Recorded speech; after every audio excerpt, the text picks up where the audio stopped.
Hi everyone, today I'm going to read chapter 13 of Restart. I just want to give special shout out to the author Gordon Korman and the online publisher of Recorded Books for allowing me to do this. So chapter 13 is titled Shoshanna Weber. So we're back at, the girl that can't stand Chase. She dumped her frozen yogurt on his head, all because, her twin brother Joel got totally bullied and tortured by Chase, Aaron, and Bear.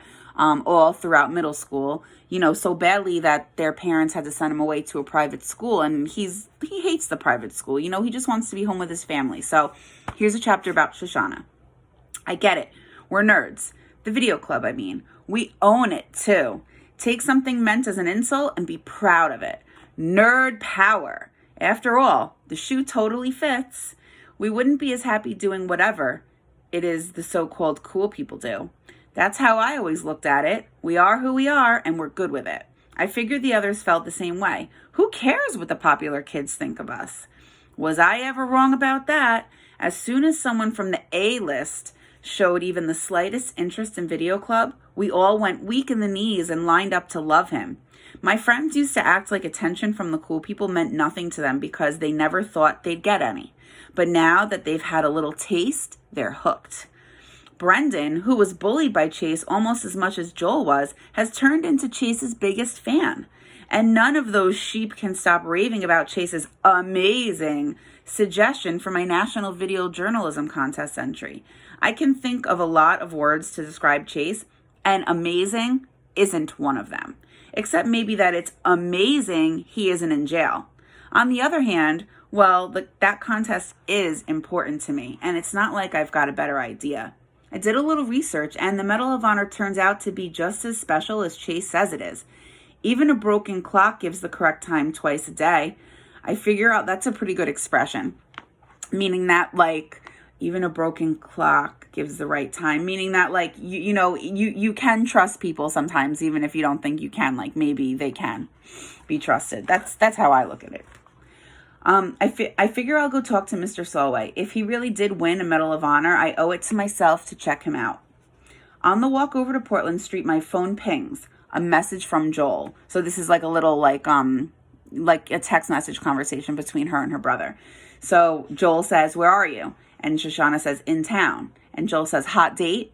"Yeah, right. With a guy who must be at least 80, I thumb back, "Video club business." And then he responds with a bunch of question marks. And then Shoshanna says, "Meeting possible, subject for contest video, Korean war hero." And then Joel says, "Wow, where'd you find him?"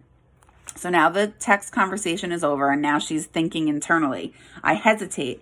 I never told Joel that while he's suffering at Melton, Chase has moved in and taken over his spot in the video club. It would only make a miserable situation worse, and I'm definitely not going to admit that Chase put me on to Mr. Solway. I don't like keeping secrets from my brother, but there are some things that you just can't say. Maybe in a few months, if Joel starts fitting in at boarding school and making some friends there, or at least not hating it, I can break the news to him, and he won't care so much. So I message back, "Friend of a friend." So she's kind of keeping this secret to him. And I understand why. She doesn't want to hurt his feelings and make him feel, worse than he already feels. Being that he's not happy at the new school, and that Chase is kind of moving in and kind of taking over what Joel used to do, the video club, things like that, becoming friends with all the vidiots, right? So she doesn't want her brother to feel a certain type of way. So I get that. I put away my phone, praying that he doesn't ask for more information. Joel is a cross between a prosecuting attorney and a bloodhound if he gets the idea that you're holding out on him, especially now when he's lonely and bored with nothing better to do than think about home. At Portland Street, I ask at the desk, and they direct me to room 121. As I make my way through the halls, I get a sense of just how elderly some of the residents must be. My grandfather is 73, and he still rollerblades every morning. These people are way older than him. A lot of them must be in their 90s, and maybe even over 100. The door of 121 is ajar. That means it's open slightly. So when I knock on it, it swings open. "Mr. Solway?" I ask tentatively. A gruff voice announces, "We don't want any." I'm not selling anything. I step further into the room and get my first view of him. I can't see him directly since he's facing away from me, watching a news channel on TV. He's short but sturdy, with thick white hair. I just want to talk to you. I'm in the video club at my school. You call yourself a governor? He bellows suddenly at the TV. You couldn't run a hot dog cart. You're an idiot. I keep talking. I do that when I'm nervous. And there's this national contest where you have to interview a senior citizen who's had an interesting life. He turns his chair and fixes me with his burning gaze. Do I know you? I'm still babbling. And I heard you were awarded the Medal of Honor in the Korean War. He reddens. Is that what this is about? That medal doesn't make me any more special than a lot of other people who were there. Go interview one of them and leave me out of it. I'm trying to be reasonable. Don't you want your story to be told? No, it's not my story. It's enough for me to know it. Oh, it's my story. It's enough for me to know it. By now, I've caught sight of the picture of President Truman hanging the medal around a younger Mr. Solway's neck, and I'm convinced that he has to be my subject. A lot of kids at my age don't understand the sacrifices people like you made for our country.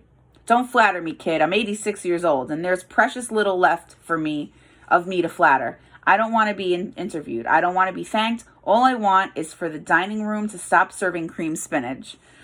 I'm completely defeated. The guy is impossible, absolutely determined to stew in his own misery. He almost reminds me of Joel, who is so ticked off at where he ended up that he can't allow himself to try to make the best of it.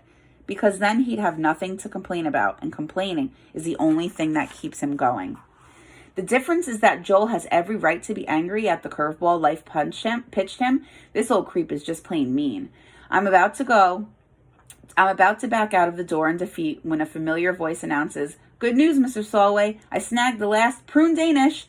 There he is, the alpha rat of my family's nightmares, bearing a pastry on a paper plate. He's got a name tag on, proclaiming him to be Chase, volunteer. The change in Mr. Solway is incredible. His crabby glower morphs into a grin that lights up the room. Come to think of it, it makes perfect sense.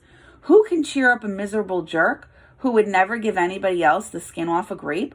Only another miserable jerk, just even nastier and more selfish. The two of them were made for each other. Then Chase notices me. "Oh, hi, Shoshanna." His smile disappears when I glare at him. "Wait a minute," Mr. Solway exclaims. "Is she your friend, Chase?" He nods. "Yeah, we're in video club together. I'm the one who suggested you for her project." The old soldier thinks it over and comes to a conclusion with a curt nod. "That makes it different. I'd be happy to help the two of you out." "I don't like the sound of that. I don't have a partner for this contest, and even if I did, the last person on earth I'd ever choose would be Chase Ambrose. But if I say that to Mr. Solway, I'll get kicked out again, this time for good." I turn furious eyes on Chase. He gazes innocently back, and I know that somewhere deep inside he's laughing at me. It looks like I have a partner, whether I want one or not, and I don't. How am I ever going to explain this to Joel?